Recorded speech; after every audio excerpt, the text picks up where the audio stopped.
30대 남성이 속초 영랑호 인근을 산책하고 있던 20대 남녀에게 흉기를 휘두르고 달아난 사건이 있었습니다. 네, 처음에 스치고 지나갔는데 지나간 사람이 다시 와가지고 흉기를 휘둘렀다. 어떻게 대처를 할 수도 없는 상황이죠. 어떻게 막을 수 있을까? 참 어이가 없는 사건이죠.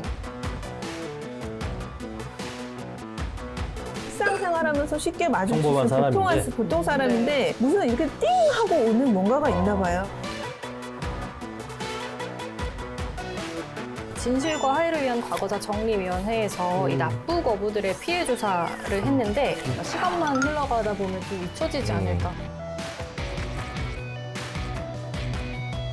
50년 전 일을 왜 이제 와서 얘기하는 게 의미가 있을까라고 얘기할 수 있지만 뭐 적지만 생존자가 생존에 있고 국가가 포괄적으로 인정하는 첫 사례가 이정표가 되는 저는 판결이 될 수 있다고 봅니다.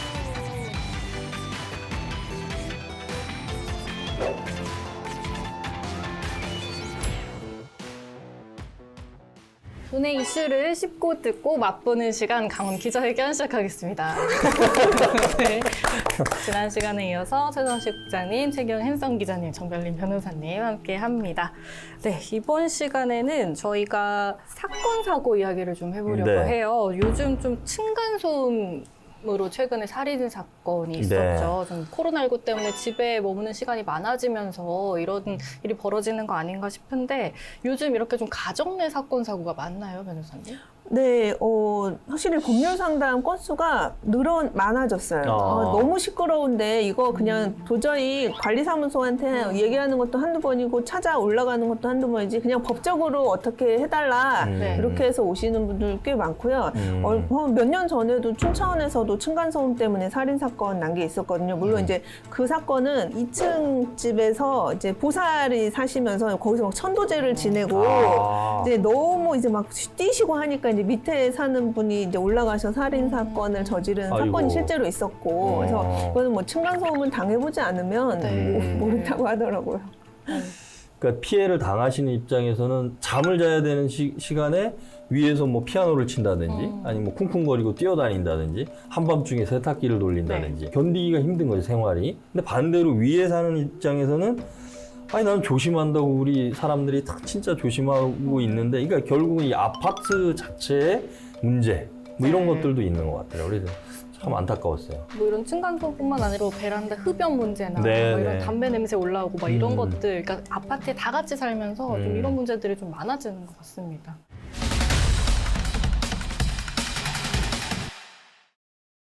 그래서 오늘은 또 그거 외에도 도내 사건 사고 이슈를 또 이야기를 해보려고 하는데요. 지난 9월 26일에 30대 남성이 속초 영랑호 인근을 산책하고 있던 20대 남녀에게 흉기를 휘두르고 달아난 사건이 있었습니다. 네, 네.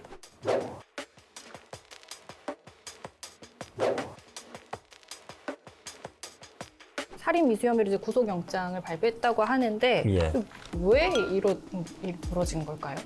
왜 이랬? 그렇죠. 이게 뭐 이유가 없으니까 네. 참 어이없는 뭐 마른 하늘의 날벼락 같은 피해를 당하신 거죠. 밤 11시 40분이니까 아무래도 여기는 이제 뭐 조명도 그렇게 환하지도 않고 다니는 사람이 많지 않다 보니까 그런 데서 이제 어떤 이제 이런 범행이 이제 발생을 한 거죠. 그러니까 지금 이제 법원에서 구속영장도 발부가 돼서 구속이 됐는데 그 취재 기자들 얘기를 좀 들어보니까 진짜 스치고 지나갔다는 거예요. 이 이제 연인이 두 분이서 이제 산책을 하고 계시는데 처음엔 스치고 지나갔는데 지나간 사람이 다시 와가지고 흉기를 휘둘렀다는 거예요. 그러니까 어떻게 대처를 할 수도 없는 상황이죠. 걷고 있다가 보니까. 근데 지금 뭐 본인이 범행 이유에 대해서는 아직 밝히지 않았다 뭐 이렇게 보도상에서는 제가 봤는데 야 이런 거를 어떻게 예방을 할 수 있을까 이렇게 뜬금없이 뭐 전혀 아는 사이도 아니고 처음 본 사람이라고 하는데 아무 이유도 없이 와가지고 이렇게 흉기를 휘두르거나 뭔가 위해를 가했을 때 이거를 어떻게 막을 수 있을까 참 어이가 없는 사건이죠. 네. 요즘도 날씨도 선선해지니까 여기 산책하시는 분들도 많았을 텐데 주민분들이 불안해서 어디 맘 놓고 돌아다닐 수 있을까 싶더라고요. 어떠세요? 그래도 최경 기자도 과거에 경찰 출입을 오랫동안 하셨는데 이제 이런 무차별 사건 제가 이제 사건 사고를 담당할 때도 뭐 굉장히 많이 있었어요.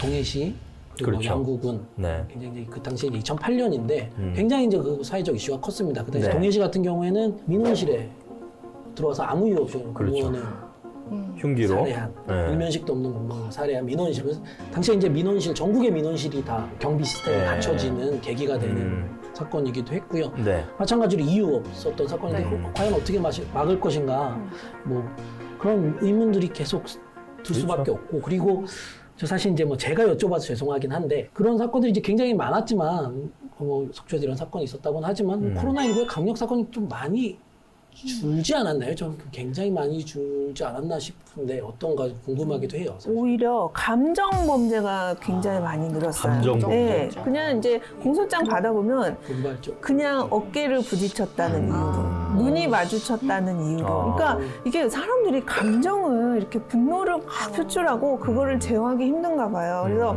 정말 뭐 원한을 가져가지고 원한 범죄는 사실 좀 줄어든 것 같고 그냥 사람의 감정으로 발생할 수 있는 폭력성으로 인한 범죄들이 사실 조금 더 늘어난 것 같긴 해요. 체감할 때도.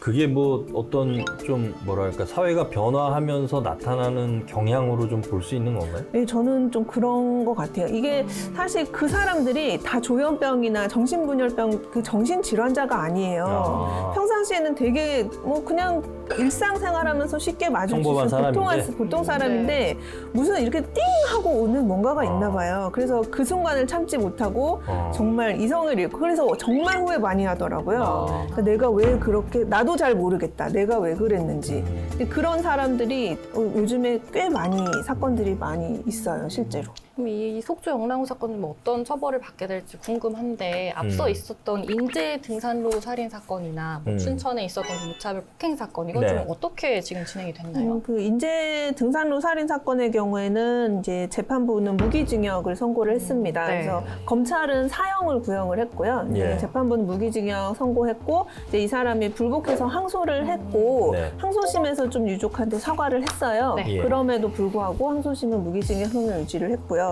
또 춘천에서도 이제 괴한이 갑자기 머리채 잡고 막 무차별 폭행한 사건이 네, 네. 있었거든요. 그 사건의 경우에는 1심에서 징역 20개월을 선고를 해서 형을 복역하고 있습니다. 그래서 지금 이 속초 사건의 경우에도 목 부위를 칼로 예, 찔렀기 예. 때문에 목은 정말 치명상을 가할 수 있는 부위라서 이제 살인의 고의가 있었다라고 보고 살인 미수를 지금 적용을 한 것으로 보이고요. 네. 죽지는 않았기 때문에 미수 범으로 네. 2분의 1 감형을 받을 수는 있지만 사실 법원에서도 이런 묻지마라든지 이유 없는 불특정 다수인에 대한 공격성을 드러내는 범죄는 좀 가중해서 처벌을 하고 있어요.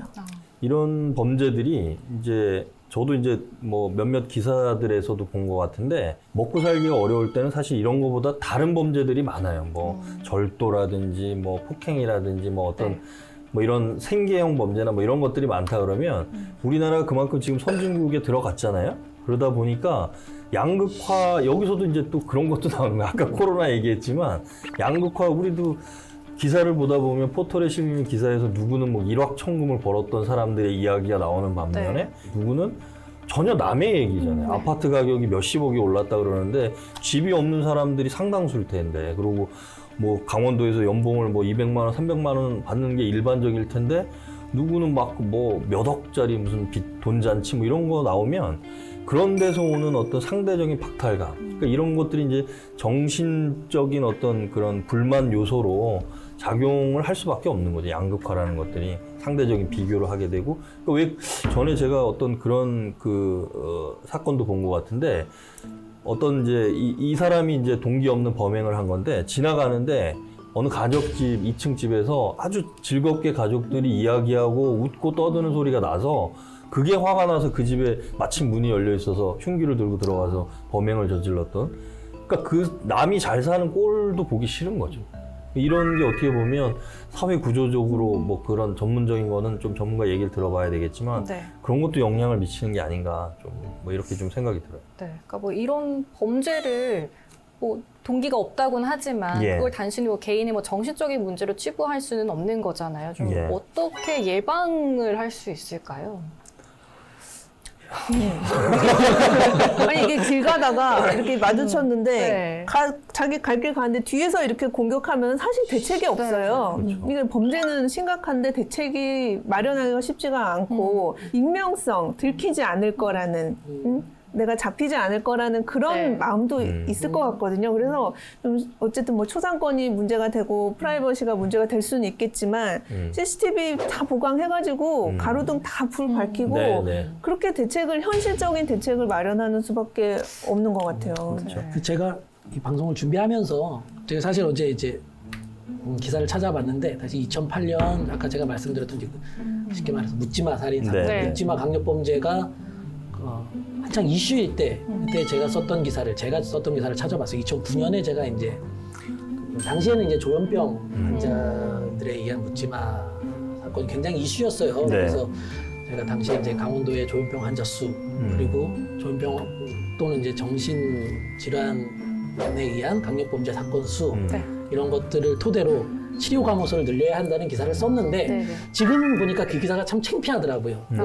어떤 이 굉장히 편견을 갖고 썼구나. 당시에 또 이제 또 10년이라는 세월이 질렀고 이제 생각도 바뀌었고 사회가 바뀐 것도 바뀐 부분도 있겠지만 제가 그 기사를 보면서 그 10년 전에 제 생각을 좀 갑자기 이렇게 반성을 반성을 많이 했는데 좀 창피하더라고요. 인터넷 치면 나오는데 네. 예. 사실 이제 특정 집단, 특정 계급, 계층 또 특정 어떤 누구의 문제는 아니라고 봐요. 이런 것들이 그래서 뭐 예방책을 마련하기는 어렵겠지만 정말 좀 폭넓은 사회적인 접근이 좀 필요하다. 그래서 좀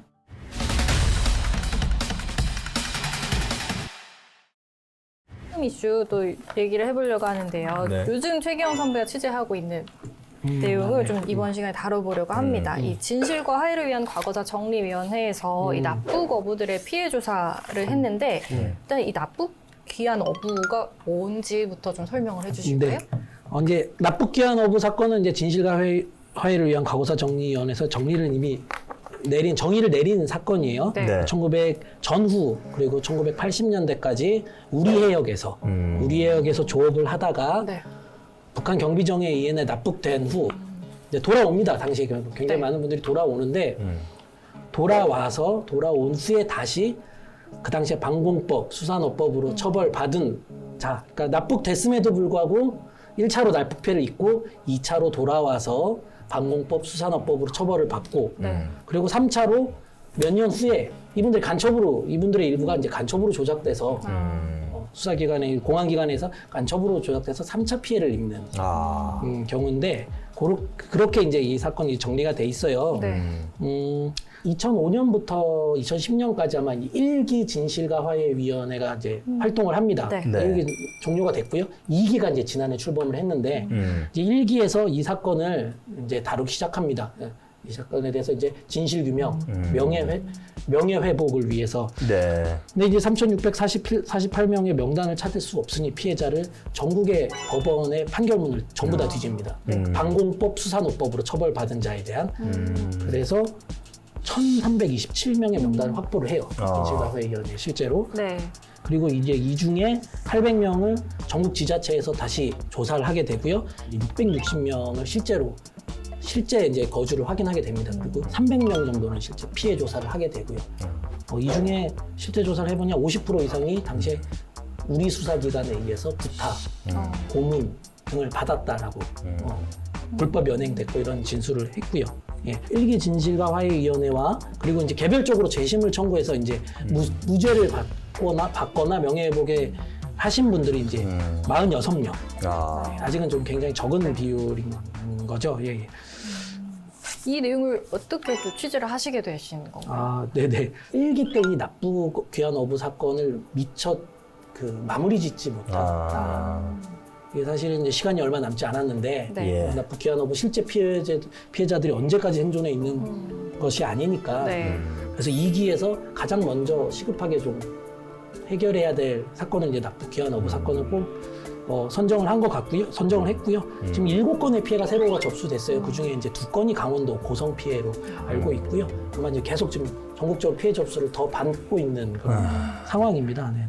정부에서는 이런 사람들이 있었는지조차 모르고 있다가 나중에 이제 이런 납북자들이 지금 북한의 그러니까 국군 포로들도 있고요. 그 납북자들이 그런 서해상이나 동해상에서 납북된 분들뿐만 아니라 중국의 연변 자치주나 이런 쪽에서 활동하시는 분들도 납북이 되신 분들이 있어요. 강제로 납치가 돼가지고. 근데 이분들에 대한 건 아직도 정부가 소재 파악이라든지 이분들의 어떤 귀환이라든지 이런 거는 해결이 안 된 분들이 많다. 50년 전 일을 왜 이제 와서 얘기하는 게 의미가 있을까라고 얘기할 수 있지만 저는 사실 이제 현재 진행형이라고 생각을 해요. 아직 뭐 생존자가 아직 뭐 적지만 생존자가 생존해 있고 그렇죠. 그리고 이제 이 공안 사건 특히 이제 이런 사건들의 대표적인 피해 또 다른 유형이 이제 연자제잖아요. 그렇죠. 네.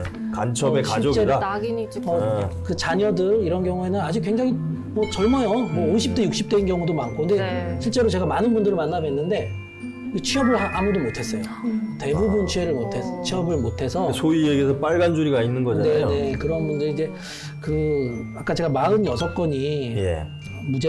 재심해서 무죄를 받았다고 하지만 네.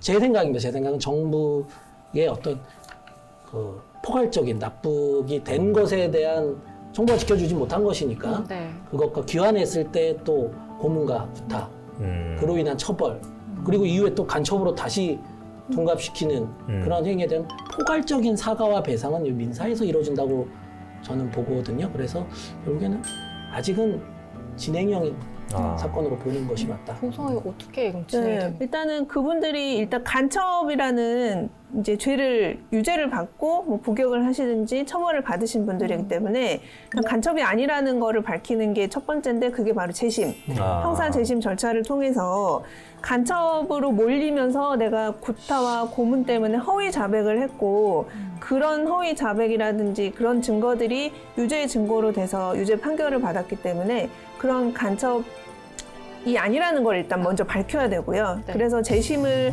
거쳐서 재심 판결 받아서 무죄 판결 받은 다음에 고문을 하고 불법 구금을 해서 불법 행위를 했잖아요. 국가 공무원들이 경찰이라든지 뭐 검찰이라든지 그러면 그들을 상대로 이제 민사상 손해배상 청구 소송을 할 수가 있고요. 또 그들이 공무원인데 국가는 그들을 관리를 못했기 그렇죠. 때문에 국가 상대로 손해배상 청구 소송해서 배상을 받을 수가 있고 간첩죄로 복역을 이제 구속돼서 몇 년 동안 실형 선고를 받고 복역하셨으면은 구금 일수에 따라서 형사 보상 청구도 할 수가 있어요. 그래서 형사 보상, 불법 행위에 의한 손해배상 청구, 국가를 상대로 한 손해배상 청구해서 이제 그동안의 배상도 받으시고 제일 중요한 거는 이제 간첩이 아니라는 명예 회복. 네. 그게 제일 중요한 거겠죠. 그래서 이제 사실 이제 10월 7일 날 네. 중요한 재판이 있습니다. 제가 아까 전에 동해안에서는 한 번도 네. 전례가 없다 그랬는데 예. 속초 창동호 사건이라고 있어요. 네. 속초에서 명태잡이 나섰다가 이제 5분이 납북된 후에 돌아옵니다. 그래서 그 중에 이제 한 분은 납북 과정에서 숨졌고 4분이 돌아오시는데 4분은 모두 잡고하셨어요. 4분의 가족이 재심을 신청해서 지난해 말에 무죄를 받았어요. 그리고 바로 민사소송에 돌입을 했고요. 국가 배상을 요구하는 12월 7일에 판결이 나옵니다. 속초지원에서. 이게 아마 만약에 유족들이 승소한다면 동해안에서는 이제 어떤 그 민사소송에 승소한 첫 사례, 국가가 어떤 피해를 인정하는, 포괄적으로 인정하는 첫 사례가 좀 이정표가 되는 저는 판결이 될 수 있다고 보고 있거든요. 이게 이분들 입장에서는 고기 잡으러 나갔다가 그냥 평범한 그 고기 잡는 어부신데 이런 이제 어마어마한 국가 권력에 의해서 피해를 받으신 거고 이거는 좀 국가 차원에서 이건 근데 본인이 소송을 하지 않거나 뭐 이런 거 아니면은 할 수가 없는 거잖아요. 네, 그렇죠. 일단 너무 많은 시간이 흘러서 이게 진실 규명이 제대로 될 수 있을지도 약간 어려울 점이 있을 것 같고요. 유가족들이 고령화되면 사실 유가족들이 대신 소송해 주셔야 되는데 유가족들도 다 돌아가시고 뭐 경제적인 문제가 어렵고 그래서 도와주는 지원해 주는 게 없으면 현실적으로 이렇게 소송 재심도 굉장히 어렵거든요. 재심, 그렇죠. 손해배상 청구 소송, 국가배상 청구, 뭐 형사 보상 청구 이거 어떻게 다 하시겠어요? 그래서 지자체에서 좀 최대한 협조하고 지원해 주실 필요가 있죠. 이 사건 같은 경우 좀 많은 분들이 더 관심 가지고 지켜봐야 좀 더 좋지 않을까. 시간만 흘러가다 보면 좀 잊혀지지 않을까 걱정이 돼가지고. 네. 속 시원하게 할 말은 하자. 강원도 열혈 기자들이여. 눈치 보지 말고 강원 기자회견으로 모이세요.